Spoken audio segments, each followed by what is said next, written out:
እግዚአብሔር እረኛነት በነገራችን ላይ ከማንም ጠባቂነት ይለያል።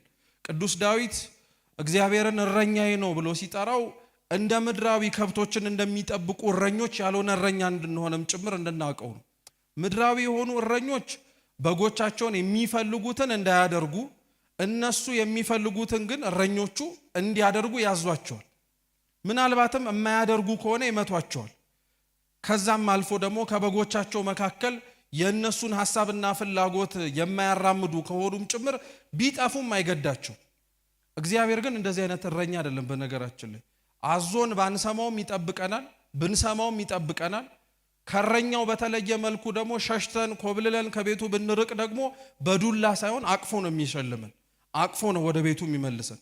እና ቅዱስ ዳዊት በእግዚአብሔር እረኛነት ውስጥ አንደኛ ሊያሳየን የሚፈልገው ጠባቆቱን ብቻ አይደለም፣ እግዚአብሔር በጠባቆት ውስጥ ያለውንም ርኅራኄ ጭምር ነው። እና ከስር የጠቀሳት ሁለተኛዋ ቃል እንደ ቀላል እንድታዩትም ስለማልፈልግ ነው። እግዚአብሔር እረኛዬ ነው ካለ በኋላ ቅዱስ ዳዊት የሚያሳጣኝ የለም ነው ያለው። የትኛውም ሰው የሆነ ነገር ሲጠብቅ የሆነ ነገር ማጣቱ አይቀርም። እየሰማችሁ ነው?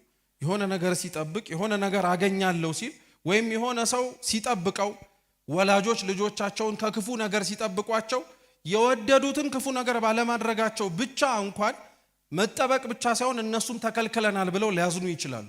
እግዚአብሔር ከክፉ ነገር ሲጠብቃችሁ፣ እግዚአብሔር እንደ እረኛነቱ እናንተ ከምታዩትም ከማታዩትም ነገር ሲሰውራችሁ አሳጣኝ ብላችሁ አትጨነቁ።